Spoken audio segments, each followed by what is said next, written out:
What's going on, awesome people? Doing another vlog.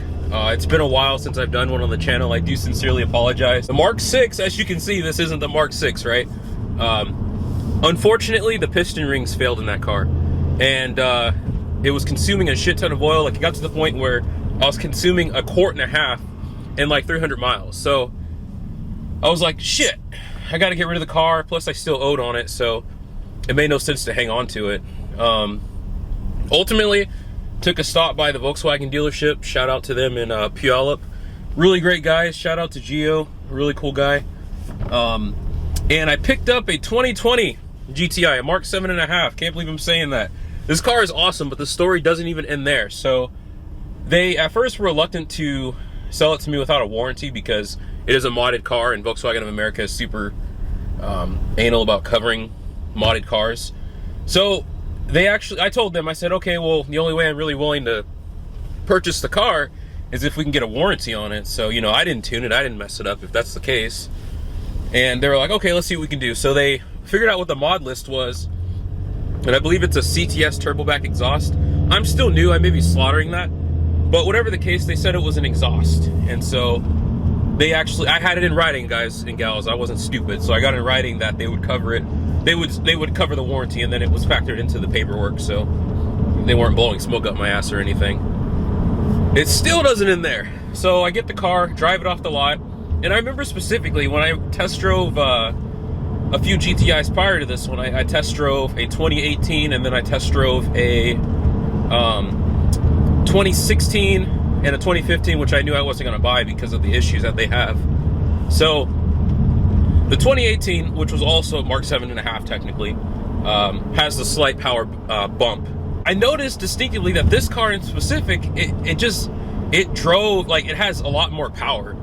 And so I couldn't help but think, okay, well, maybe there's also a tune on here. So I reached out to APR, Unitronic, Cobb, just about every tuning company that I was aware of. And they all responded back with the car was not modded through them or tuned through them. So that's where I really started getting interested in what's going on. So I go to my favorite tuning shop, and they say, okay, let's take a look at the car.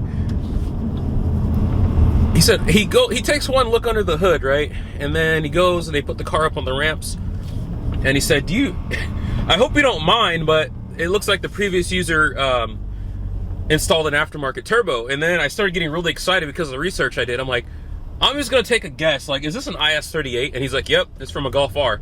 So I'm super fucking excited. Not only did I just get a Mark 7, which is a crazy upgrade from a Mark 6, but I also got one with an IS38 turbo, and this fucker pulls. It's crazy.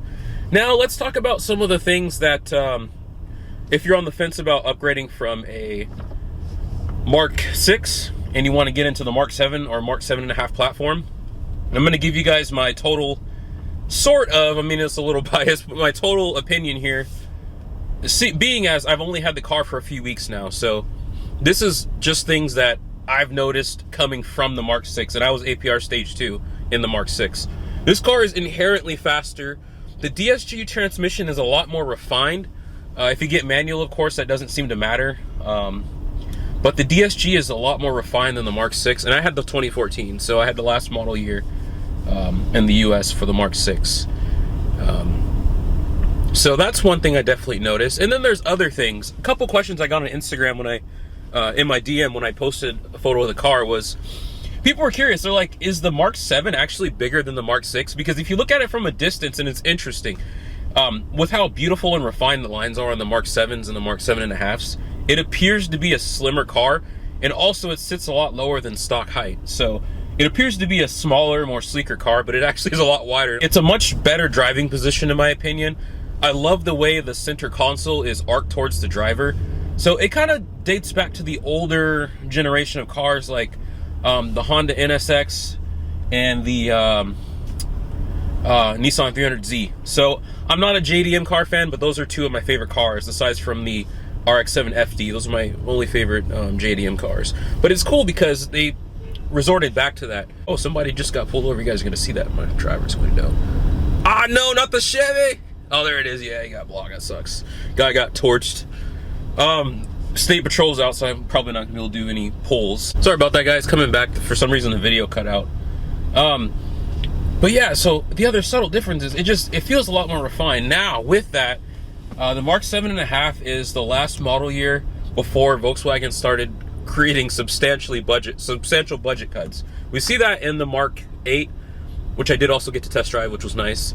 I'm gonna tell you guys right now, I was not a huge fan of the infotainment system. The power was amazing.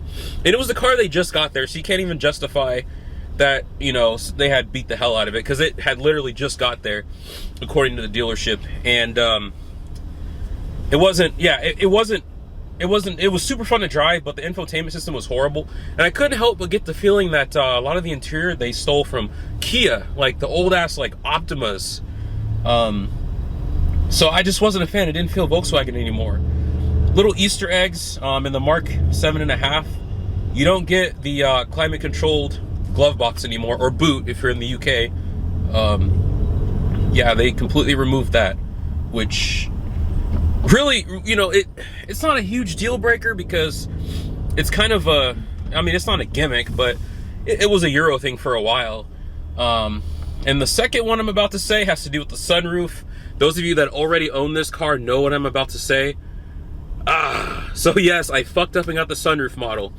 If you get the Mark 7, try to avoid the sunroof, because it has issues with draining out of the passenger side head visor and soaking the entire fucking car. And you guys already know from the Mark 6 platform and the Mark 5s, the headliner and the adhesive just doesn't fucking mix. So as soon as that happens, it's pretty much just a guaranteed replacement of your headliner at some point. And yeah, that's not fun. So that's just the beginning. That's just the icing. So there's issues with the paneling that goes on that cracks. And so there's like catastrophic issues where if you open your sunroof, it'll just like go all the way into the frame of the car.